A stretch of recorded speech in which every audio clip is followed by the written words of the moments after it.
y que forma parte de las jornadas académicas con los líderes presidenciables de cara a las elecciones anticipadas de 2023. El candidato se encuentra ya aquí, está reuniéndose con las autoridades del canal de la universidad, para dar inicio posteriormente a este evento. Si tenemos tal vez, si nos ayuda el candidato Villavicencio, un momento para poder conocer sus propuestas. Muy buenas tardes, Fernando. Usted busca llegar a la primera magistratura del país y ha sido claro indicando que peleará contra la corrupción, que quitará del Estado algunas de esos actos que han empañado, ¿no? Precisamente a nuestro país. Y usted pues ha dado la cara de muchas formas, ha investigado, ha desenterrado muchas de esas verdades. Ahora, ¿por qué piensa que en 15 meses va a lograr todos estos propósitos que se ha trazado? Como por ejemplo, incluso ha indicado que dentro de su plan de gobierno está a promover 4 leyes: la extinción de dominio, la ley de inteligencia, incluso pues la ley de hidrocarburos. ¿Le bastará el tiempo que tendrá para poder lograr?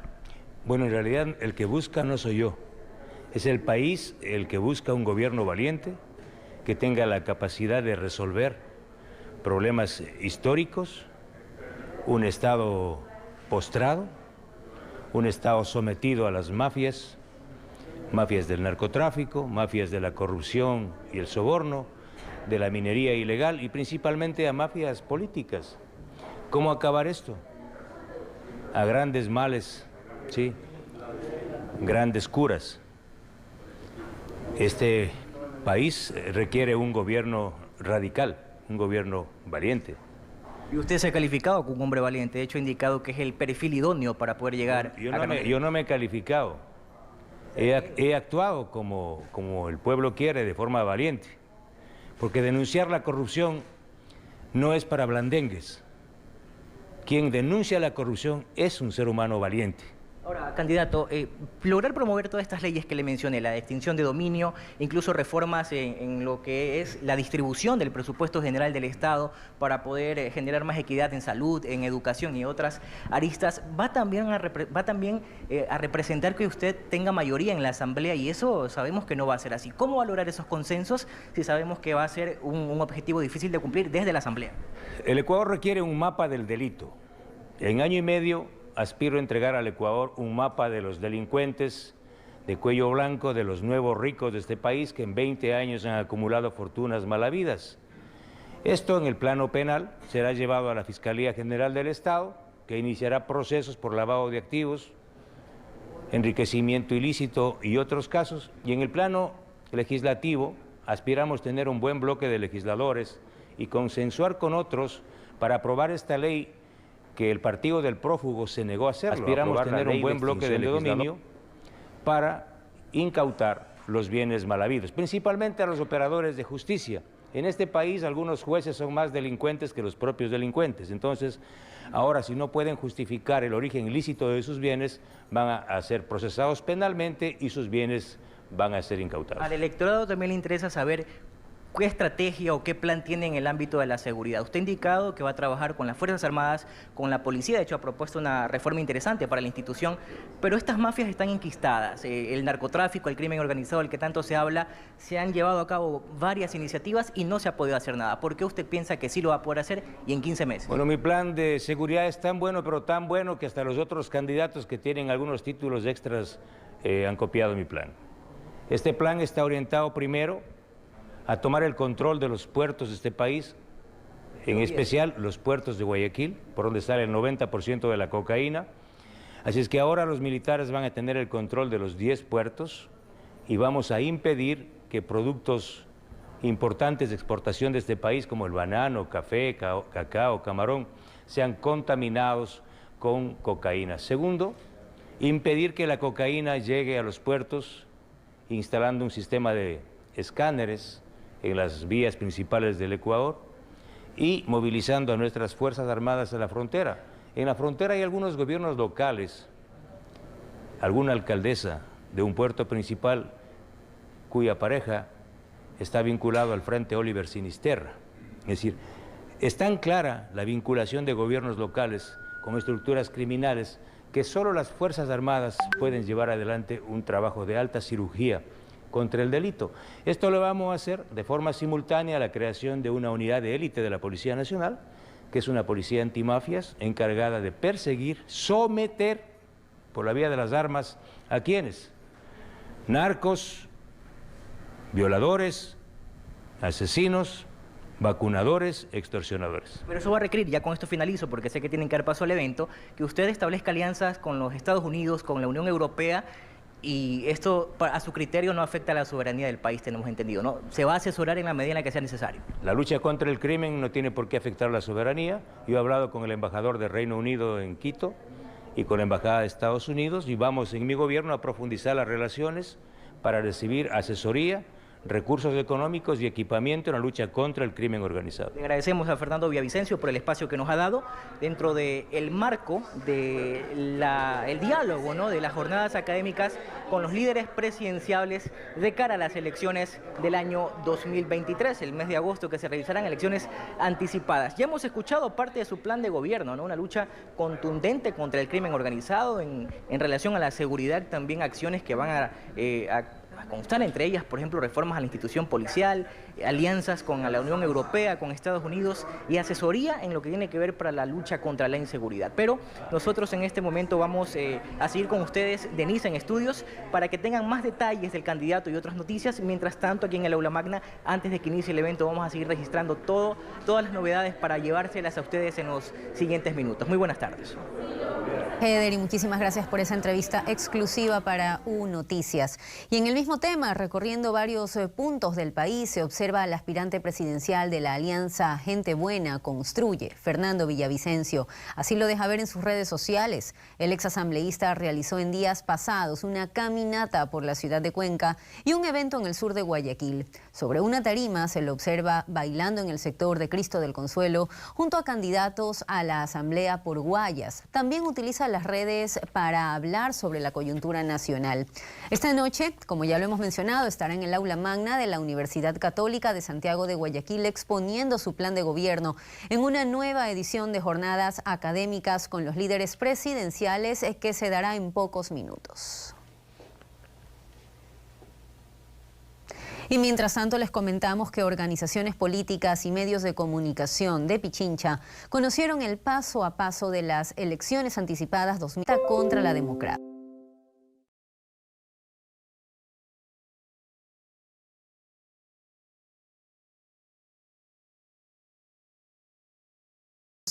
¿Cómo es el plan de gobierno del candidato presidencial el día de hoy, Fernando Villavicencio? Adelante.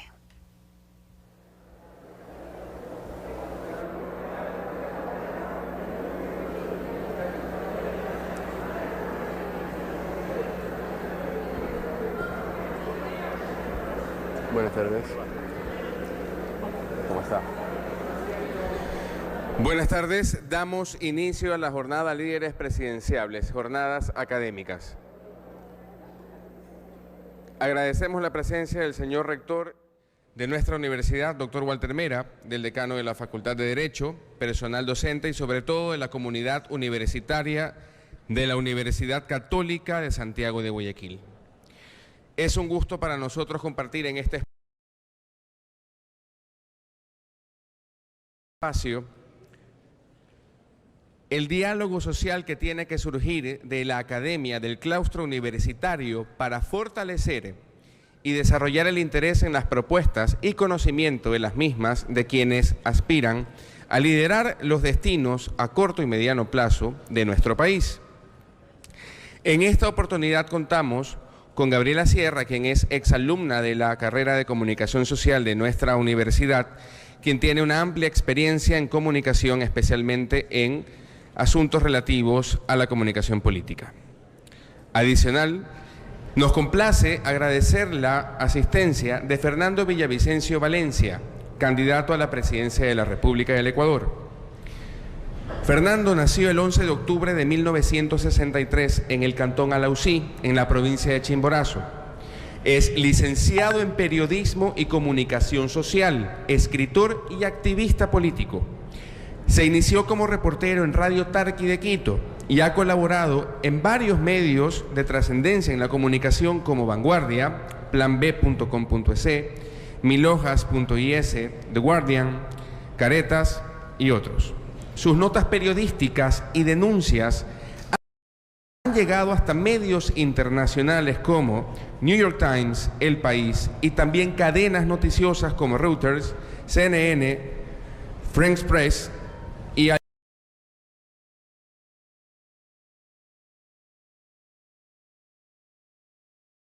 Jazeera. Fue finalista del Premio Latinoamericano de Periodismo Javier Valdés, IPIS, en el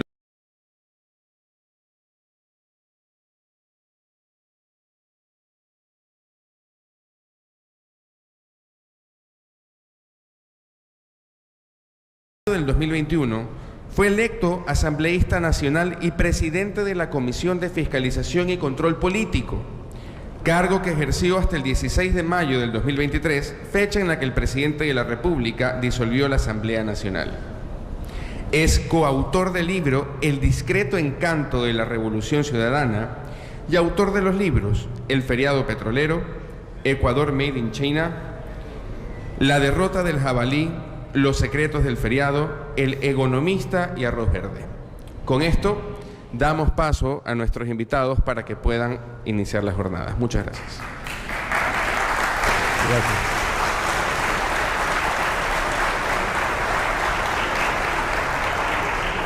Fernando, buenas tardes. Bienvenido a la Universidad Católica de Santiago de Guayaquil. Un honor estar acá. Tiene el aula magna llena de estudiantes y también de catedráticos y profesionales con muchísimo prestigio en el Ecuador. ¿Cómo empezamos este diálogo? ¿Qué quisiera decirles antes de que yo pueda plantearle algunas preguntas? Primero, saludar.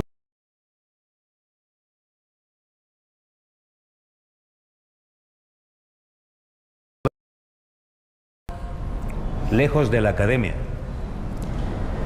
Por eso tenemos que venir siempre a la academia o siempre nutrirnos del constante crecimiento y construcción del conocimiento de la universidad para ser un político decente o un político serio en este país. Decirles que estoy aquí producto de una súbita decisión de un gobierno acorralado y de una inspirada decisión de pocos legisladores, entre ellos quien habla, de enviar a la casa a una gavilla de delincuentes, en su gran mayoría, porque esos son y esos fueron la gran mayoría de legisladores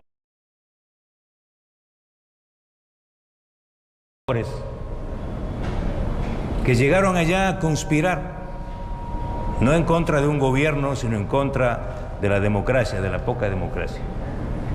Por eso, desde esa noche en que el presidente Lasso tomó la decisión de mandar a la casa a esta gavilla de impresentables, soy un hombre feliz y quiero que me perdonen los muertos de mi felicidad. ¿Por qué es un hombre feliz?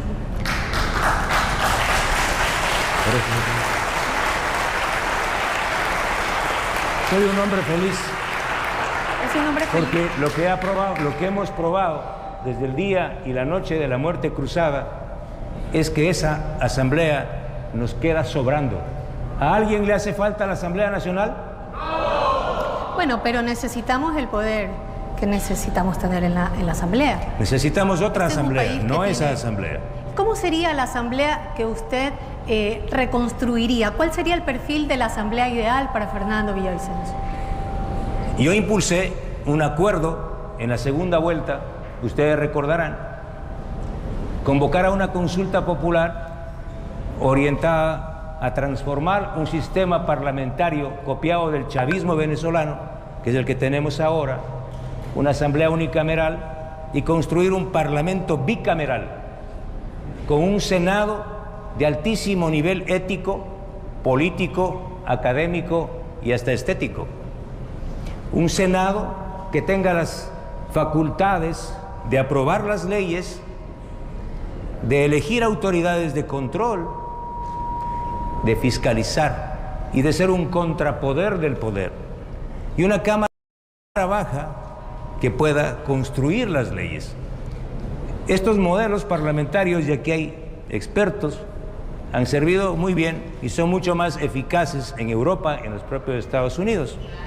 Este sistema para mí es el que más se aproxima a un modelo democrático que debería funcionar en este país. Este sistema unicameral que tenemos, esta Asamblea Nacional, lo que ha servido es para conspirar de forma constante. Por eso, si yo les puedo pedir a los jóvenes de este país, es no vuelvan a equivocarse, porque lo que acaban de hacer algunos partidos políticos es un desafío a la inteligencia y al sentido común, al anunciar y al poner en las listas de asambleístas a los mismos impresentables. ¿Cómo construyó usted su lista de asambleístas? Quiero que nos cuente aquí en la Universidad Católica de Santiago de Guayaquil, ¿cómo los perfiló? ¿Cómo los seleccionó? Yo tengo una estructura de base que se llama Gente Buena, que no es un partido, es una red social y política. Hicimos un acuerdo con el movimiento Construye y Construye puso sus candidatos. Yo he logrado observar algunos, pero en el caso de Gente Buena nos hemos encargado de perfilar a aspirantes que no tengan, primero que hayan pagado las pensiones alimenticias de sus hijos, porque de la asamblea que yo vengo habían 3 ciudadanos que ganando $4,000 no pagaban las pensiones alimenticias de sus hijos, y uno de ellos encabeza la lista de asambleístas de Yacu Pérez ahora. ¿Cuál es la segunda característica que revisó en este scouting? No tener glosas. Sí, una glosa es una marca de corrupción que establece la Contraloría General del Estado. Sepan ustedes, chicos y chicas, que eran compañeros míos 16 legisladores con glosas confirmadas. ¿Y saben quién encabezaba esas glosas? La actual candidata a la presidencia de la República de la Revolución Ciudadana. Ella tiene una glosa de $800,000. ¿Y de sus candidatos, de las listas que están apoyándolo a usted en el movimiento Construye, recibió una auditoría? ¿Cómo puede estar tan seguro de que ninguno de ellos tenga algo que no lo deje tranquilo? Es posible que tenga algo, todos tenemos algo, pero una marca así como una glosa establecida por la Contraloría confirmada o un indicio con responsabilidad penal que existe o una acción penal de fiscalía, 17 legisladores que quieren volver principalmente en la lista del prófugo tienen indagaciones previas por peculado y delincuencia organizada de la Fiscalía General del Estado. De esos asambleístas que usted está postulando, ¿tiene ya identificado a quién sería su eventual operador político en la Asamblea, ya que usted tiene experiencia en el Poder Legislativo? Y el operador político seré yo. Pero usted va a ser el presidente. Yo voy a actuar políticamente porque yo sé. ¿Eso qué significa, Fernando? ¿Cómo vemos un presidente operador político en un poder que debería de legislarlo? Mire, yo espero que los ecuatorianos no cometan el error de votar por delincuentes o presuntos delincuentes una vez más, porque de lo contrario no tuviera ningún sentido la muerte cruzada.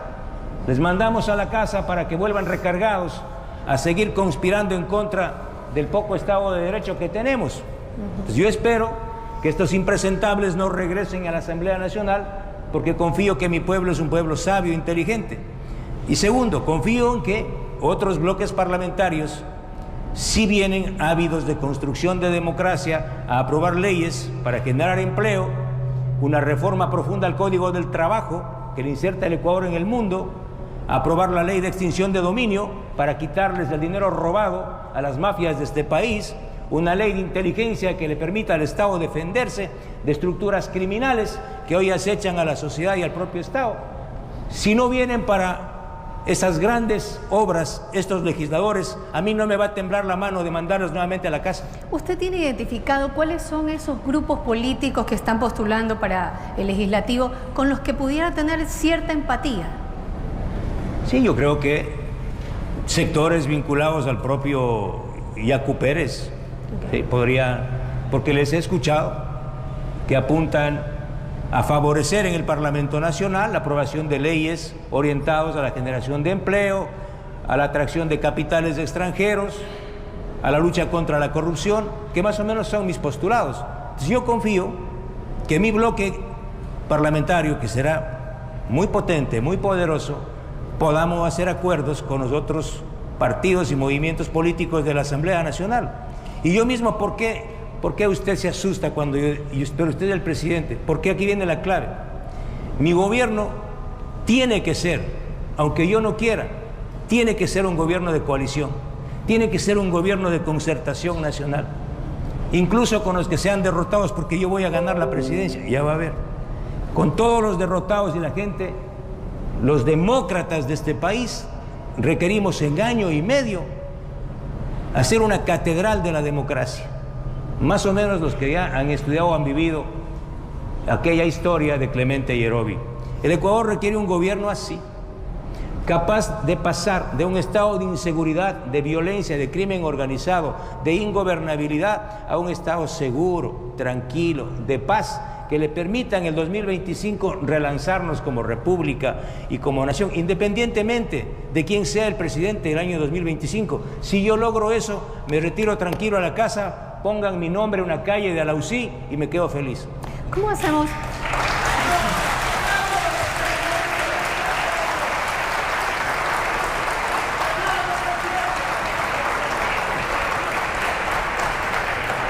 Y tengo hinchada, ¿verdad? Ya, le hacen barra. Qué bueno. Creo que ha traído barras. No. No, son, ¿seguro? Muchas gracias. Bienvenido, Fernando. Realmente tenemos una audiencia de muchos jóvenes, muchos de ellos guayaquileños, muchos de ellos también de otras provincias de la costa y también de la sierra, que vienen a estudiar a la Universidad Católica de Santiago de Guayaquil. Para esta audiencia y para las que nos están viendo a través de los medios de la Universidad Católica de Santiago de Guayaquil, ¿cómo le explicamos a los jóvenes la forma ideal para terminar con la corrupción? Usted ha sido un revelador de casos de corrupción. Esa ha sido su bandera por muchísimo tiempo, desde que lo vemos en la opinión pública y también en su espacio político en la Asamblea Nacional.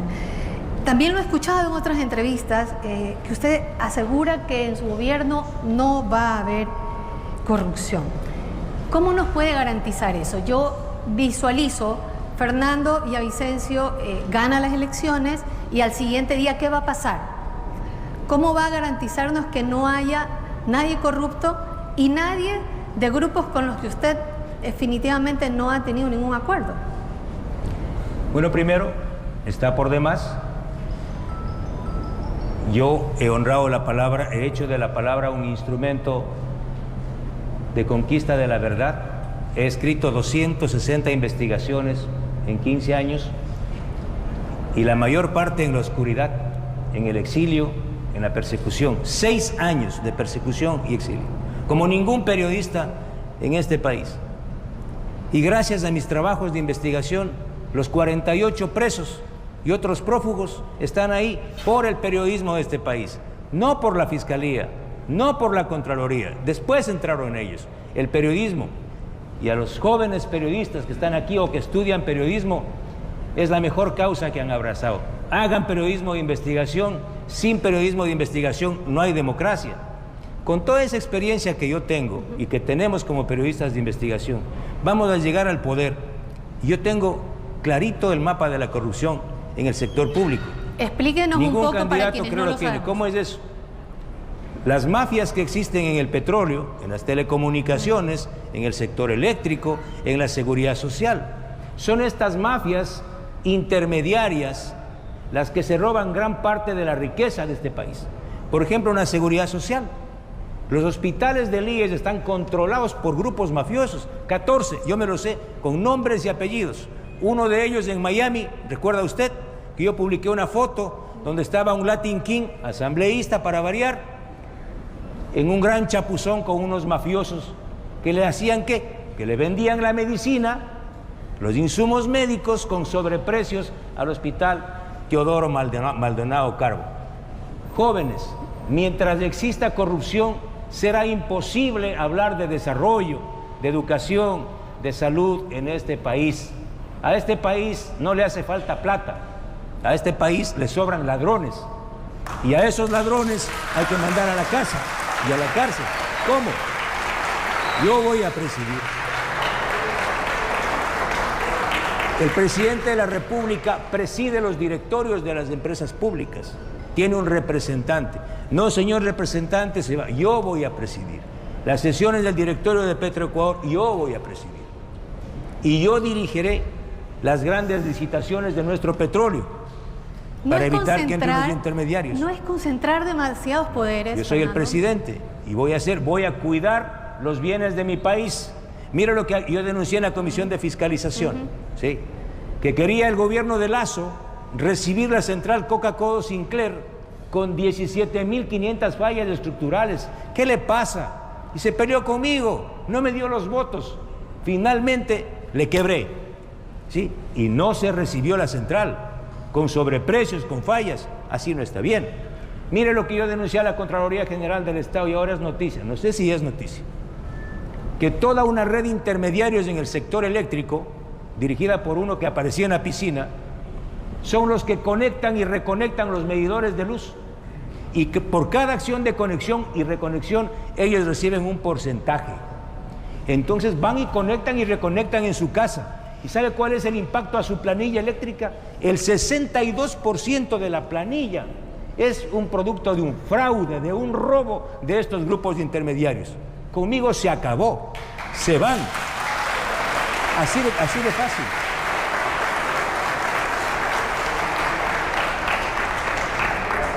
Como periodista que es usted, como periodista que soy yo, usted sabe que nos encantan los cómo, los por qué, los para qué, los qué y los quiénes. ¿Quiénes son los que se van a ir y en qué tiempo se van a ir?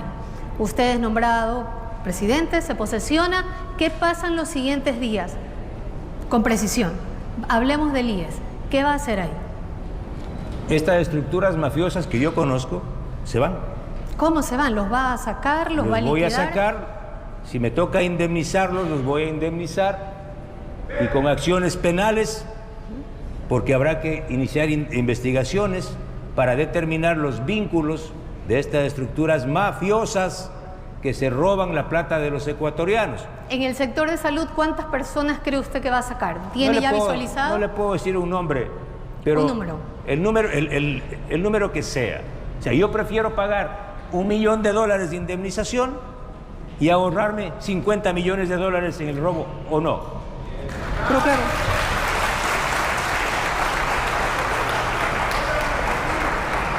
¿Y a quién va a poner en esas plazas de trabajo?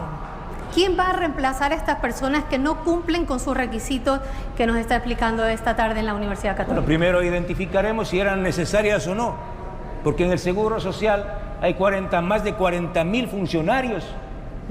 En Petroecuador hay más de 13.000 funcionarios y el año 2006 producíamos igual cantidad de barriles de petróleo que hoy con 6.000 empleados. ¿Y usted tiene esa batería de personal en sus grupos? ¿Tiene identificadas esas personas? ¿De dónde van a salir esos nuevos funcionarios públicos para que cumplan lo que usted nos está explicando ahora? De la academia, de las universidades. Pero va a tomar tiempo, Fernando. ¿No lo debería hacer antes? En mi gobierno no van a estar vinculados a sobornos, ni al correísmo, ni a ninguna mafia, porque el error que cometió Lasso fue engordar a los cuervos para que le saquen los ojos. ¿Cómo? 2 años mantuvo a las mismas mafias en el sector público.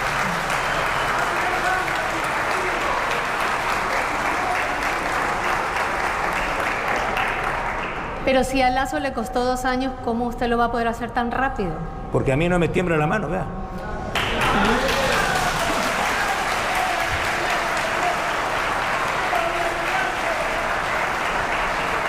Entonces, hablemos del otra área que bastante complicada es la seguridad. La seguridad es un tema que a los ecuatorianos nos tiene muy ávida de planes y de acciones concretas.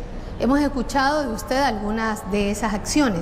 He leído en su plan de gobierno que de hecho presenta un concepto que me gustaría que nos explique. Dice seguridad multidimensional. ¿Qué significa eso para que los estudiantes de la Católica lo puedan saber?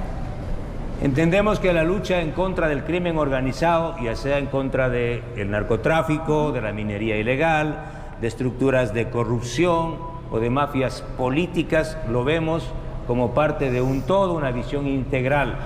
Es más, la lucha en contra de segmentos de la sociedad que han sido formados voy a referirme directamente a jóvenes de este país que han sido formados en escuelas del delito, del sicariato, por ejemplo. No es posible enfrentar el crimen organizado sin enfrentar las causas del empobrecimiento, de la exclusión, de la ausencia de escuelas, de la ausencia de medicinas en los hospitales. Es decir, ningún niño nace con el rostro y el talante de sicario. Es la ausencia del Estado lo que ha conducido a miles, sino millones de jóvenes en este país a una situación de absoluto abandono. ¿Cómo vamos a enfrentar esto?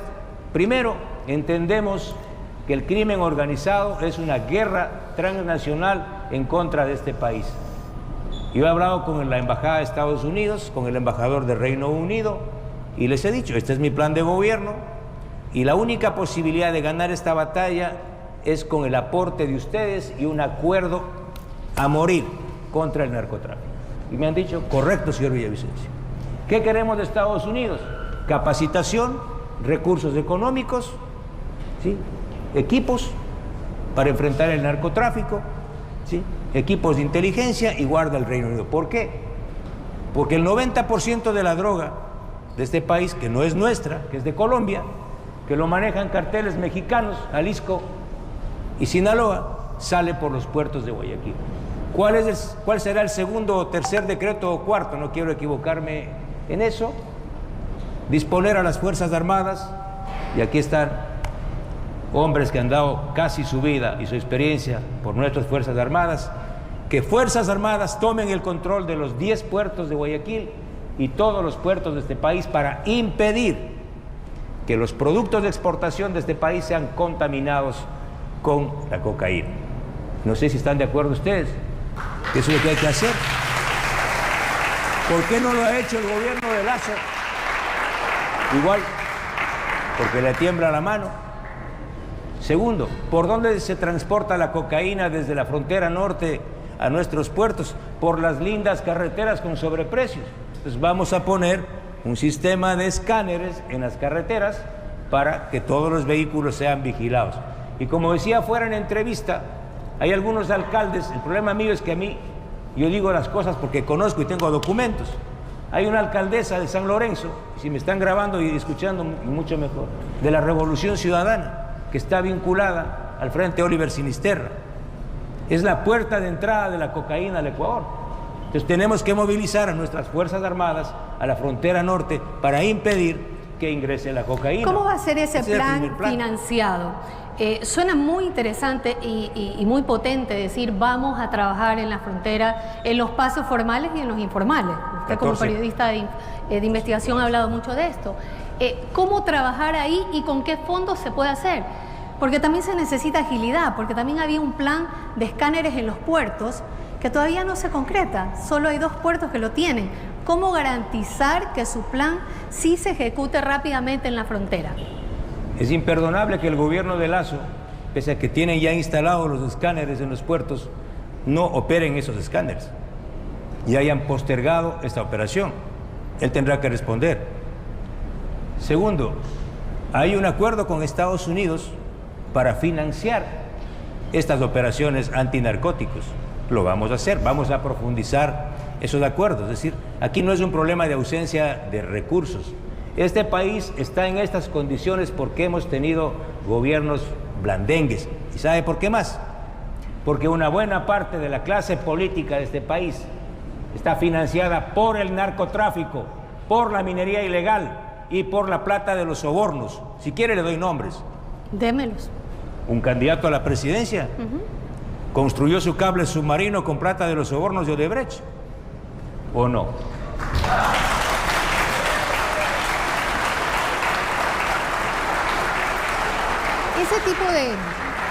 Ese tipo de particularidades en su gobierno, ¿cómo se van a manejar?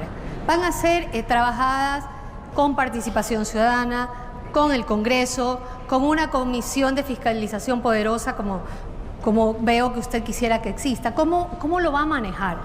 ¿Cómo poder sancionar esos casos en los que usted llevaba la bandera de corrupción y que al final de cuentas siguen ahí esperando? Pero yo no voy a recurrir, esperando una sentencia firme. Yo no voy a recurrir a esa asamblea Mi propuesta, y está en el plan de gobierno, para ustedes no es muy familiar el nombre de una unidad. Puede llamarse como sea. Hoy se llama UAFE. ¿Sí? En mi gobierno se va a convertir esta UAFE de este tamaño en la institución más poderosa de identificación de los delincuentes de cuello blanco y de Guayabera también.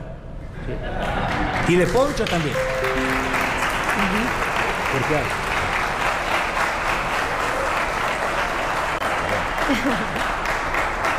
Me dolió cuando dije de cuello blanco, me dolió. Sí, porque cuello también blanco, anda con cuello blanco, Guayabera y Poncho, porque de Poncho también hay. Correcto. Entonces, esta institución, que vamos a transformar así en un gran motor, va a perfilar a todos y a toda la clase política, concejales, alcaldes, prefectos, jueces, fiscales, policías y militares. Todos pasan por el escáner, ¿sí? El juez de Manglar Alto, el juez de Yaguachi, esos jueces golondrinas que aparecen por ahí. Oiga, señor, ¿y usted de dónde sacó esa casita con piscina? ¿Ah? ¿Y ese Mercedes-Benz? ¿Y ese carrazo del año que maneja su hijito con $4,000? Sospechoso, ¿no? La UAFE emite un ROI, se llama, Registro de Operaciones Inusuales. Eso va a la Fiscalía, y entiendo que usted es una fiscal valiente como Diana Salazar, que va a seguir, aunque quieren sacarlo, ¿no? Quieren sacarla, ¿sí? Se iniciarán acciones penales por lavado de activos, testaferrismo, enriquecimiento ilícito. Y ahí viene la parte del Parlamento. ¿Qué hace la Asamblea? Tiene que aprobar una ley, que es la ley que el partido del prófugo no quiso aprobarla. La ley de extinción de dominio, para quitarles todos los bienes, y esos bienes pasan a manos del Estado. Pues bien.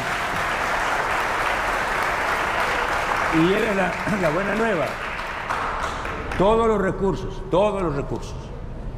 que recaudemos de la lucha contra la corrupción va a servir ¿para qué? Para financiar un sistema nacional de becas de los jóvenes estudiantes de este país y para garantizar el acceso de la juventud a la educación.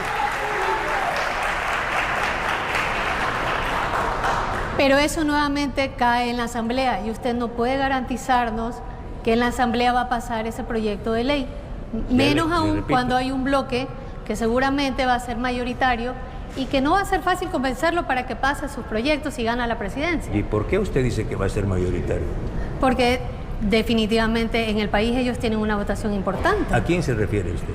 Al bloque del correísmo. ¿Seguro? Sí, señor. ¿Y si yo le demuestro que van a perder? Bueno, ¿cómo me lo podría demostrar?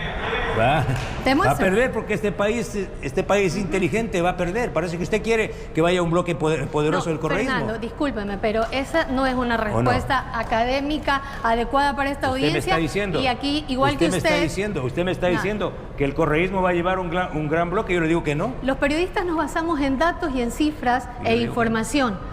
Los periodistas, usted y yo somos periodistas y basamos en datos. Le repito, mis datos son contrarios de los suyos. Ok. Mis datos dicen que el correísmo va a perder. Yo voy a ganar la presidencia. ¿Quién va a ser el bloque mayoritario en el Poder Legislativo? Mi bloque va a ser el bloque mayoritario. Ok.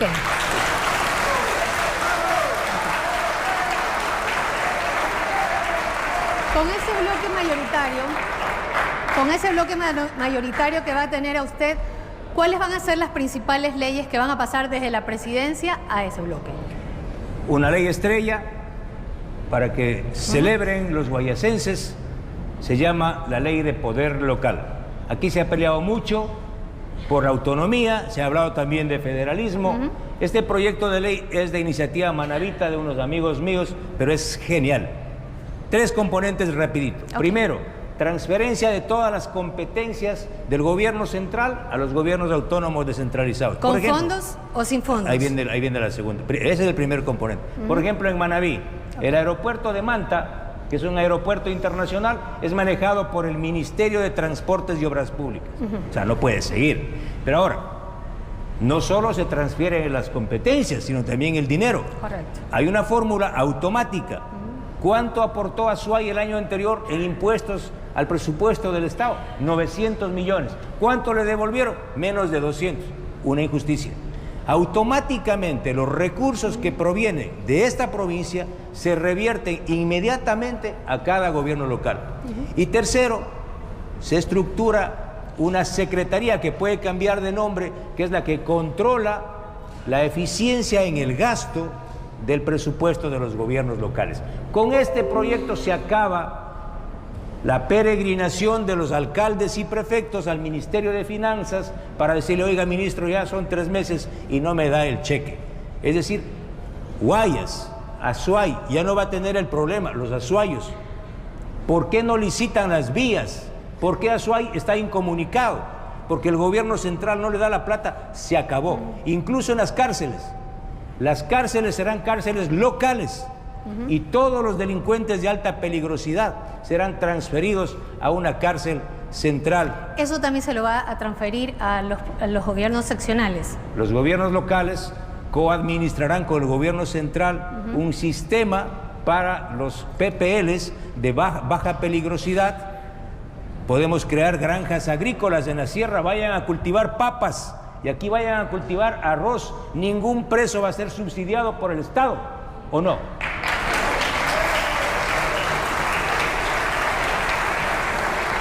Eso para los de baja peligrosidad. Pero aquí tenemos La Roca y la Penitenciaría del Litoral.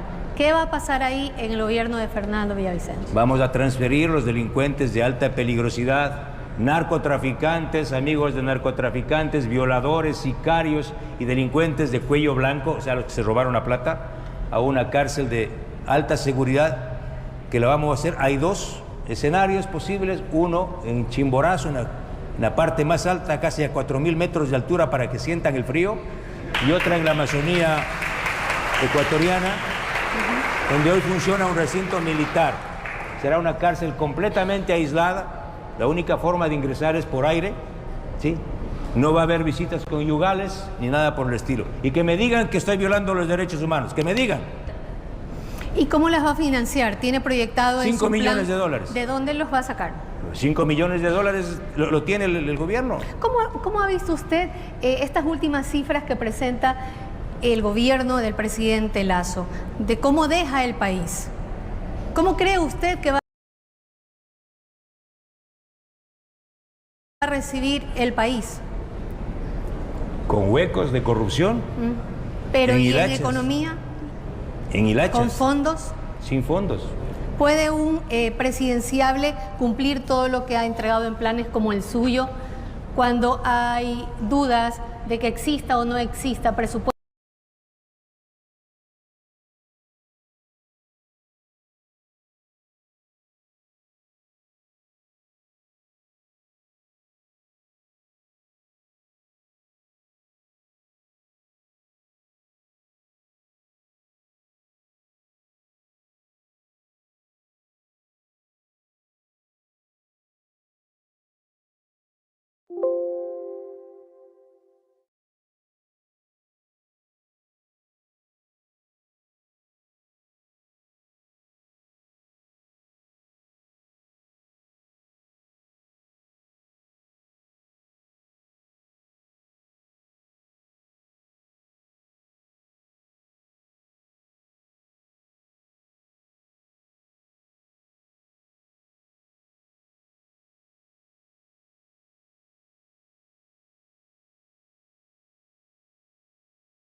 Impuestos que están, los impuestos sostienen este país, porque vea, si usted sabe, dígame cuánto aporta el... La información contada de forma oportuna, eficaz y equilibrada, con una nueva imagen y reporteros, con tecnología de avanzada y en conexión con las nuevas plataformas de la información. Somos UNoticias en sus emisiones de 8 y 18 horas a través de YouChannel. Cato Media te acompaña.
Si tocas suavemente haciendo una caricia lenta como esta, responden de manera óptima.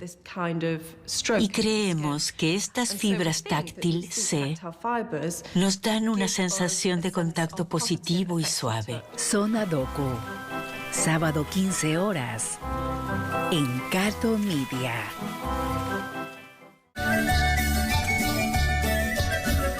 Ambuquí es una parroquia rural del Cantón Ibarra, provincia de Imbabura.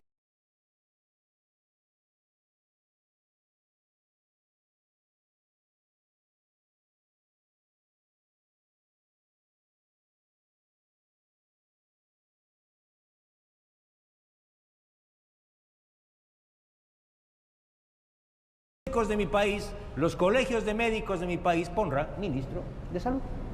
¿Va a hacer una selección, unas primarias en los colegios? ¿Antes o después del proceso? Porque si lo hace una vez ya ganadas las elecciones, va a tomar tiempo. Y tiempo es lo que menos tiene el futuro presidente. Claro, yo no voy a dar nombres, porque si doy el nombre del ministro de Defensa, a lo mejor mañana aparece por ahí. Pero el ministro de Gobierno creo que va a ser importante poder tener perfilado a alguien. Todo a su tiempo. ¿Va a ser con los colegios gremiales, con la academia, algún tipo de proceso de selección? Por supuesto. ¿Y quién va a ser ese grupo de personas que va a hacer esa auditoría, esa preselección? ¿La va a hacer directamente usted con quién más? Lo que le puedo asegurar que no será...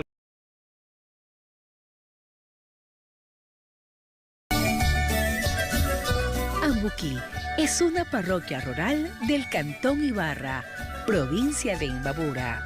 Está situada en la región del Valle del Chota. Decirle al turista, no solo al extranjero, sino al nacional, que vengan y nos visiten. Tenemos mucho que mostrarles, mucho que darles. Tenemos el lobo, que es una fruta que solo aquí en Ambuquí lo va a conseguir. Prueben nuestra fruta. Antes de saber un plan preciso para lo que pudiera venir en su presidencia. Les repito, los grandes liderazgos surgen y se hacen en los momentos más dolorosos. A mí no me va a ver tomándome fotos en el helicóptero, no. Me va a ver ahí con la gente. Primero, eso define el carácter de la solidaridad del poder con su gente. Segundo, construir una red internacional de solidaridad con este país.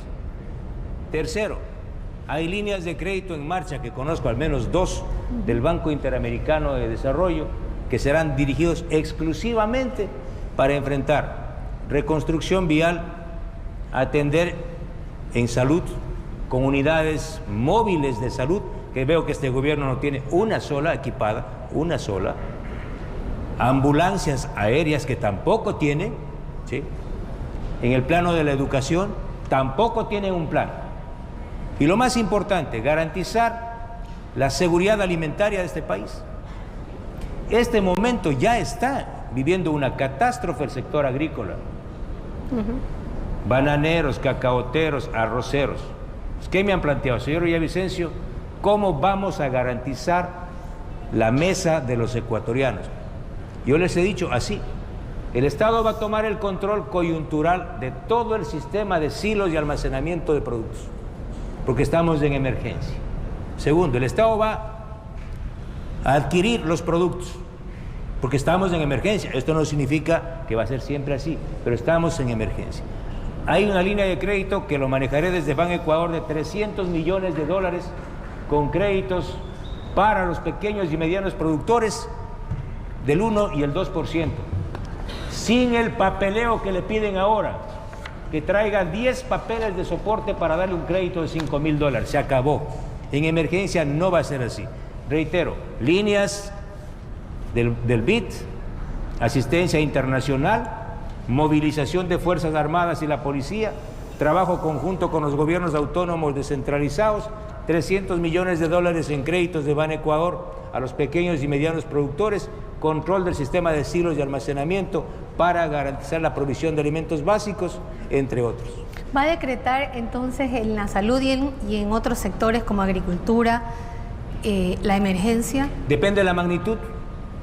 ¿Confía usted en los decretos de emergencia cuando hemos visto que poco o casi nada han servido en este país? Igual, otra vez, a un gobierno que le tiembla la mano, ningún decreto de emergencia funciona. A mí no me tiembla la mano.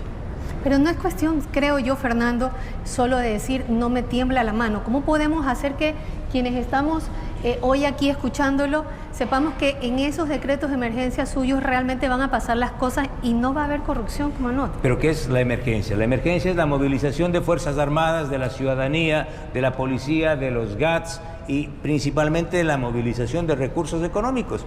Movilizamos recursos económicos. Lo que yo le puedo garantizar a usted, y el país me conoce, 20 años me he fajado.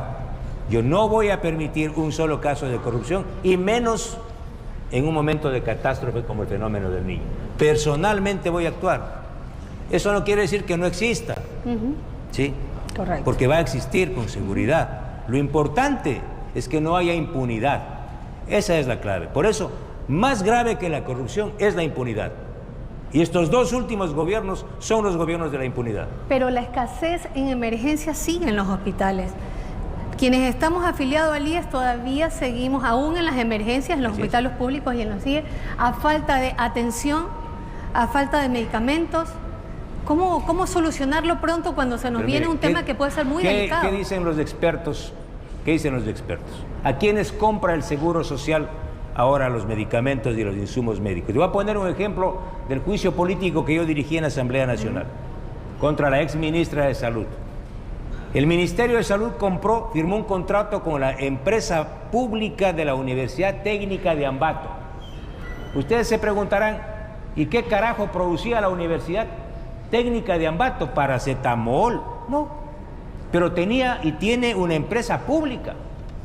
Firmaron un contrato para la compra de paracetamol y la empresa pública de la Universidad Técnica de Ambato firmó otro contrato con otro intermediario privado, para la venta de paracetamol.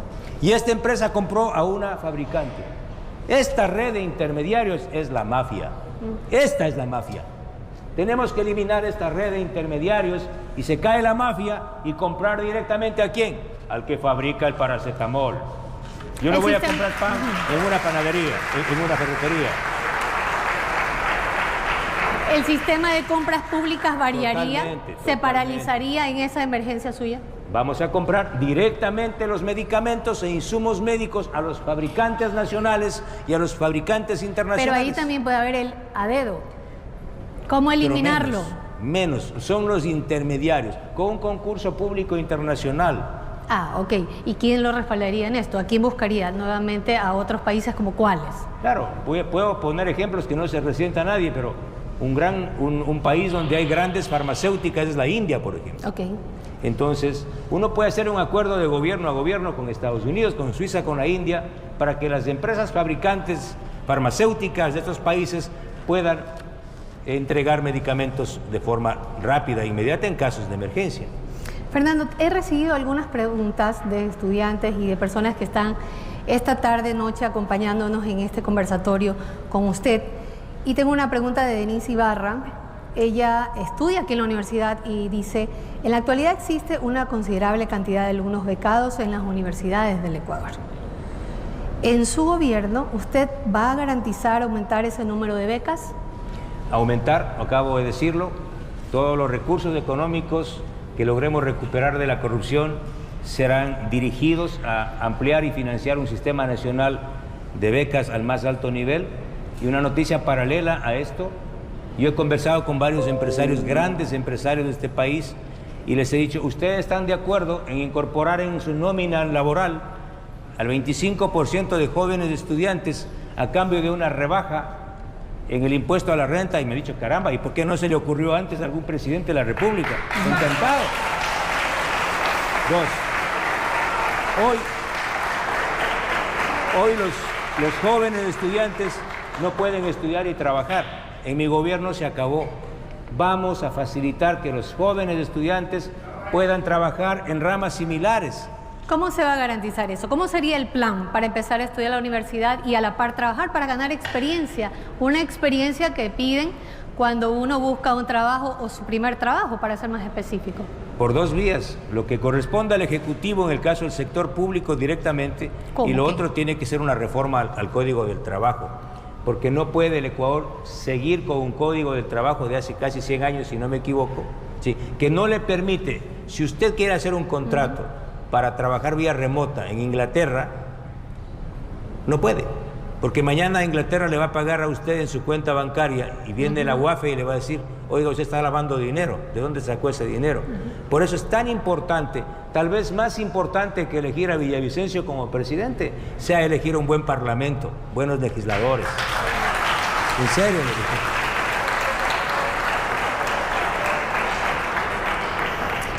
Y hablando de poderes y de modelos bicamerales, que fue lo que usted nos planteó ahora, nos hacen llegar esta pregunta. Asegura que el debate en derecho... A ver, planteo la pregunta. Dice: con un modelo bicameral, ¿asegura usted, señor Villavicencio, que el debate será en derecho y no por ideologías políticas? Siempre será por ideología. La ideología es un motor del debate.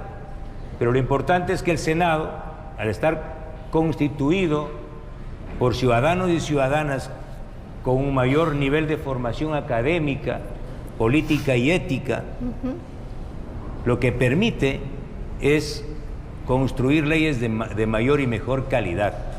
Las leyes se construyen abajo en la Cámara Baja, pero van a ser aprobadas en el Senado. Y en el plano de la fiscalización, un Senado, ¿sí?, puede llevar adelante de forma expedita, rápida, precisa y técnica, procesos de fiscalización. Y lo más importante, elegir buenas autoridades de control, no como lo hace ahora el Consejo de Participación Ciudadana, ¿sí?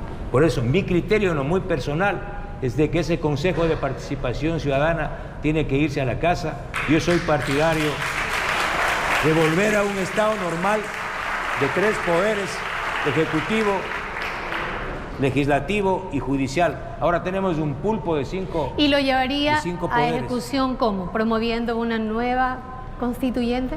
No quiero meterme ahí, pero hay algunos que me recomiendan: oye, Villavicencio, dice don Villa, ¿por qué no llamas a una consulta popular y planteas que vuelva a la Constitución del 98? No Digo estaría que me dispuesto. plantean.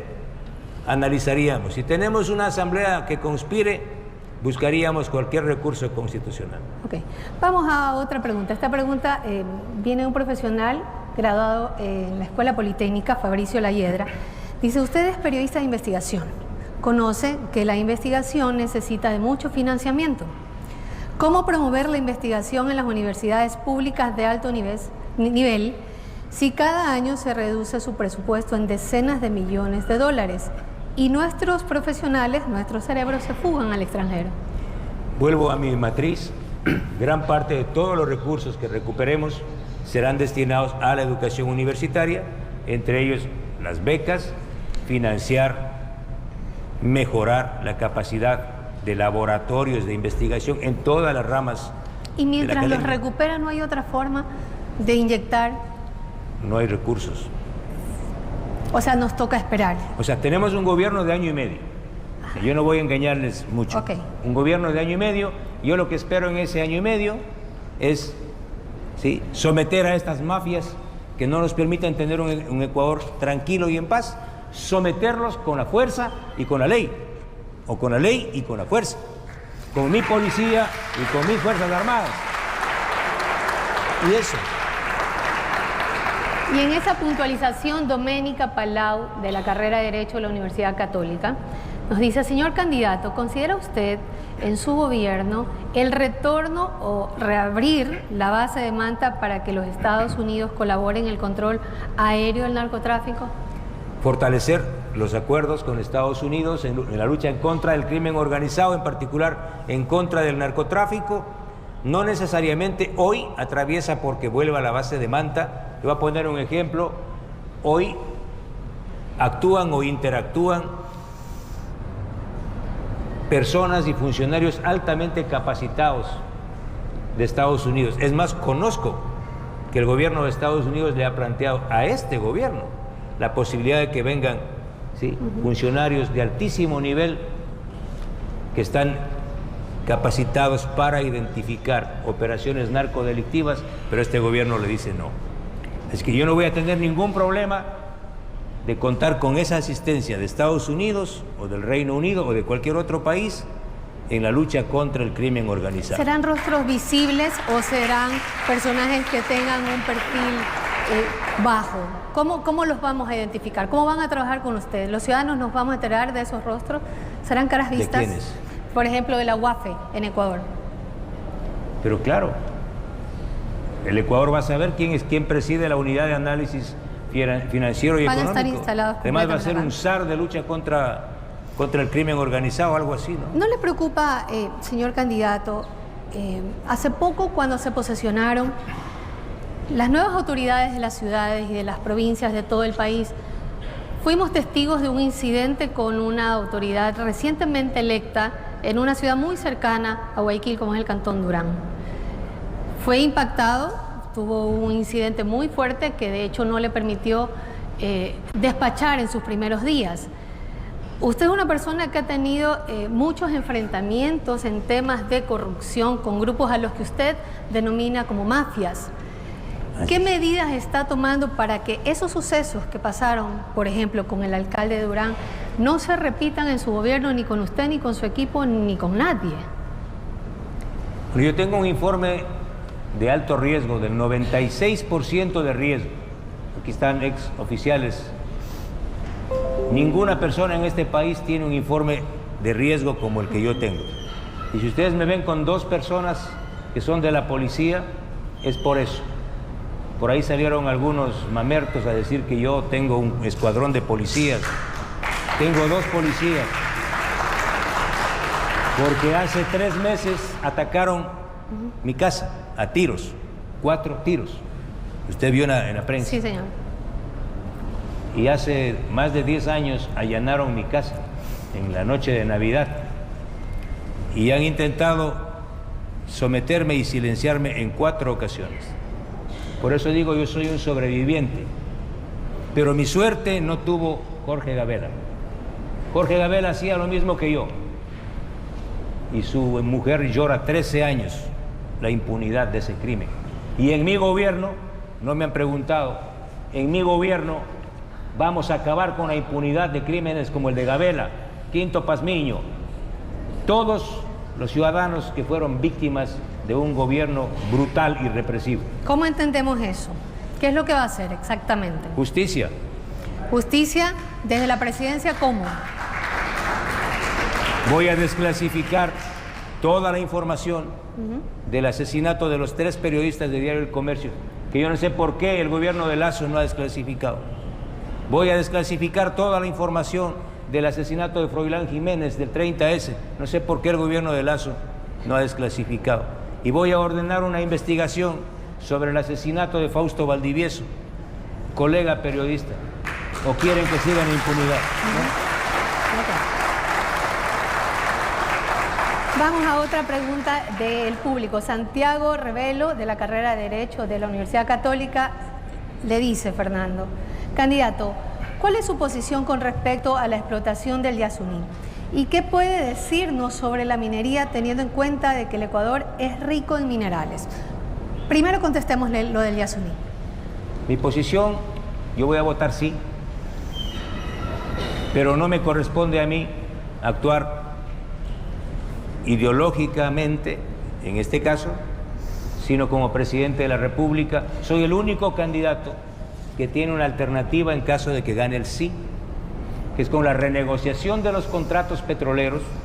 El Estado va a recibir decenas, si no centenares de millones de dólares, y estos recursos servirán para cubrir la ausencia de los recursos del ITT. Y si gana el no, me comprometo a impedir que avance la explotación petrolera a la zona de amortiguamiento y la zona intangible del Parque Nacional Yasuní. Para quienes conocen el Parque Nacional Yasuní, esta maravilla de las especies, ahí cohabitan algunos pueblos en aislamiento como los Tagaeri y Taromenane. Y también seré implacable en cuanto a la reinyección de aguas de formación, que son aguas altamente contaminantes y que deben ser tratadas antes de ser reinyectadas. Es un tema técnico y yo me lo sé porque he estado familiarizado, pero esa es mi posición. Mi posición siempre fue de defensa del Parque Nacional Yasuní, y los ecuatorianos no pueden perder la memoria. Aquellos que incorporaron en la Constitución de Montecristi los derechos de la naturaleza fueron ellos, el año 2013, quienes autorizaron el ingreso de los taladros. Eso se llama hipocresía ambiental. ¿Podría ampliarnos un poco de cuáles van a ser esas medidas que se implementarán para hacer frente a los riesgos que evidentemente podrían haber al explotar el Yasuní o continuar explotando el Yasuní? ¿Cómo las afrontará? ¿Cómo salvará esas reservas ecológicas y también cómo va a proteger a las comunidades indígenas que habitan en esa zona? Más contaminante que el petróleo es el agua de formación. De cada 100 barriles de fluido sale agua y petróleo junto asociado. De cada 100 barriles de fluido, 97 es agua de formación. Escuche, 97. Es decir, hoy el ITT produce 55.000 barriles aproximadamente. Para obtener 55.000 barriles de petróleo se habrán generado 3 millones diarios de barriles de agua de formación. Esa agua de formación es más salina que el agua del mar. Usted pone un ser vivo ahí y se muere. Esa agua tiene que ser tratada. Yo obligaré a que las aguas de formación sean tratadas y reinyectadas. Y hay que incorporar el costo ambiental al costo de producción. Hoy no se sabe si el costo de producción de $27 incluye ya estos costos ambientales. ¿Va a encargar esas tareas a su candidata a vicepresidencia, que es una ambientalista? Yo no le voy a encargar, ella ya está tomado el poder. ¿Qué tipo de cosas está haciendo Andrea González Nader para estas políticas? ¿Qué tipo de proyectos ha traído Andrea González Nader o qué tipo de acciones en tema de sostenibilidad al plan de gobierno de Fernando Villavicencio? Yo voy a dar un giro radical en el concepto del gobierno.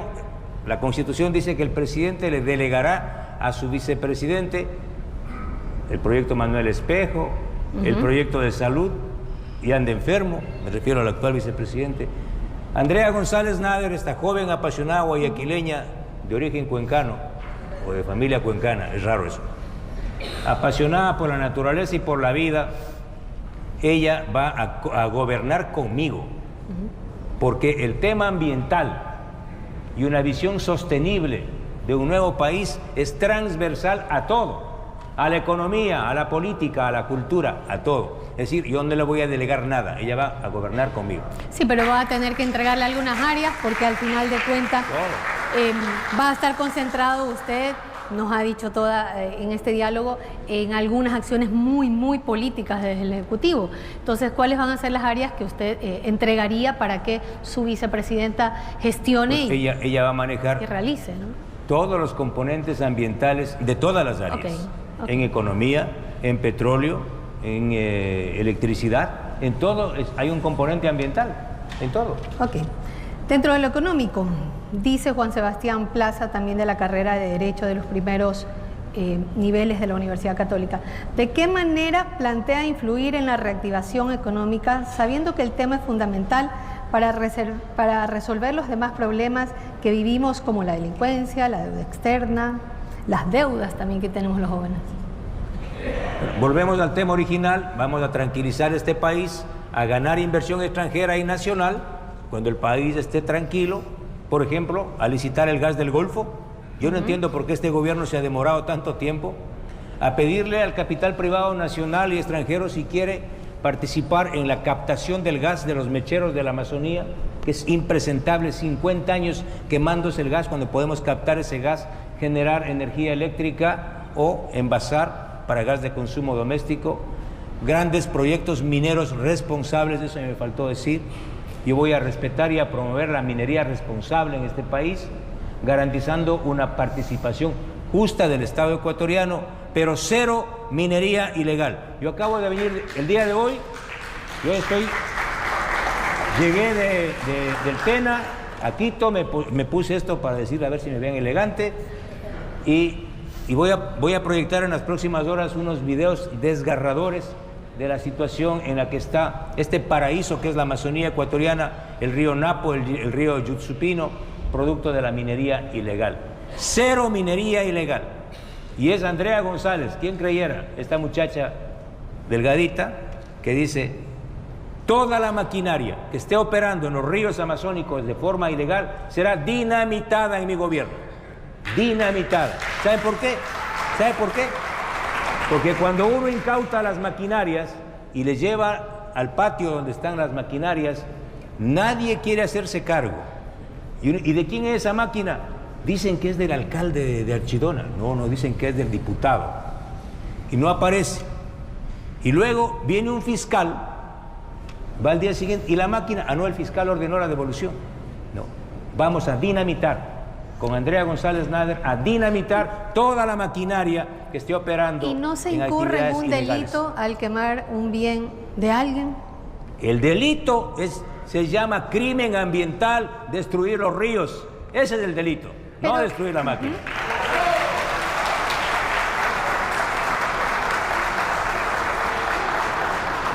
Señor Villavicencio, hemos navegado en su plan de gobierno, hemos intensificado un poco más y ampliado en sus pilares, en sus ejes fundamentales, por lo que la opinión pública lo ha conocido. Estoy muy contenta de este diálogo con usted esta noche, aquí en la Universidad Católica de Santiago de Guayaquil. Y para poder terminar este encuentro, yo quisiera dejar... Le voy a dejar este libro. Lo tengo. ¿Sí lo tiene? Por supuesto, lo tengo. Voy a dejar a alguien más. ¿Alguien quiere un libro? Lo tengo. Le voy a dejar a la universidad. Sí, no se cuenta para los del mismo partido. Le voy a dejar a la universidad. Sí, yo los entrego. Muchísimas gracias. Quería pedirle un mensaje final para los estudiantes de la Universidad Católica, para esta comunidad académica que esta tarde ha conversado de su plan de gobierno.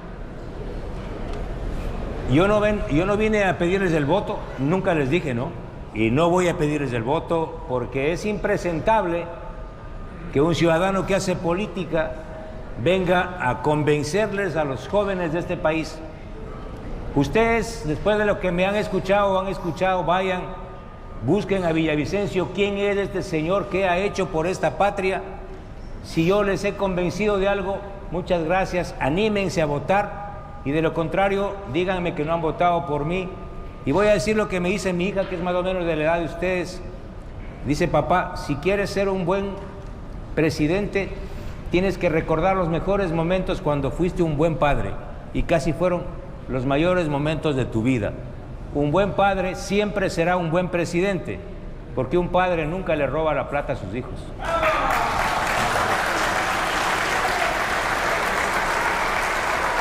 Qué bueno que lo diga.